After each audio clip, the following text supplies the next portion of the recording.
ஒவ்வொரு சபை விசுவாசியும் பாஸ்டரும் எப்படி ஆவிக்குரிய யுத்தம் செய்ய வேண்டுமாம்.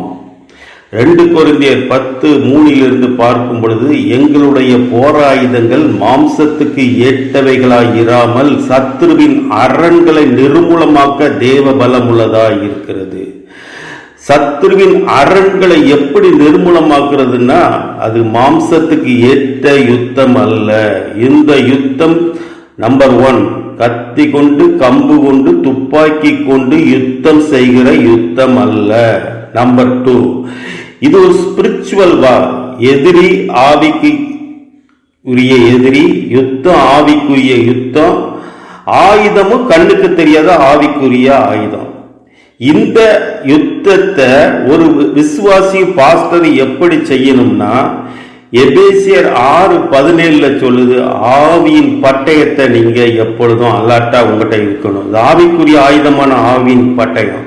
எபேசியர் 6:16 சொல்லுது, விசுவாசம் என்னும் கேடகத்தை உயர்த்தி பிடித்தவர்களா இருக்கணும். விசுவாசம் இயேசுவோடு உங்கள்கிட்ட இருக்கிற தொடர்புல நீங்க 100% எப்பொழுதும் அலர்ட்டா இருக்கணும். அப்படி நீங்க இருக்கும் பொழுது எதிர்வல்லமையை நீங்க கையாள முடியும். இது மத்தேயு 17:20 சீசர்களால பிசாசை துரத்த முடியலன்னு இயேசு ஒரு ஆவிக்குரிய ட்ரைனிங்க கொடுக்கிறாரு. நீங்க பிசாசை துரத்தாததுக்கு காரணம் உங்களுடைய ஆவி விசுவாசம். எப்படி துரத்தணும் நான் சொல்றேன் அப்படின்னு சொல்லி கொடுக்கிறார். கடுகு அளவு நீங்க விசுவாசித்தாலே போதும், பிசாச சமுத்திரத்துல போய் நடுன்னா அப்படியே நடும். காட்டுத்தி மரத்தை வேரோடு பிட்டுக்கு சமுத்திரத்துல போய் நடு என்று நீங்கள் கட்டளை கொடுக்கும் பொழுது அது அப்படியே உங்களுக்கு கீழ்ப்படியுமா? இதெல்லாம் ஒரு ஆவிக்குரிய ஆர்டர் நீங்க கொடுக்க வேண்டும். அதுக்கு அவர் சொல்றாரு, பரிசுத்த ஆவியில நிரம்பி இயேசு நாமத்தினால நீங்க ஆர்டர் கொடுங்க, விசுவாச வார்த்தையை சொல்லுங்க. இந்த 3 நீங்க கடைபிடிக்கும் பொழுது மார்க் 9:23 சொல்லுகிறது, விசுவாசிக்கிறவனுக்கு எல்லாம் கூடும்.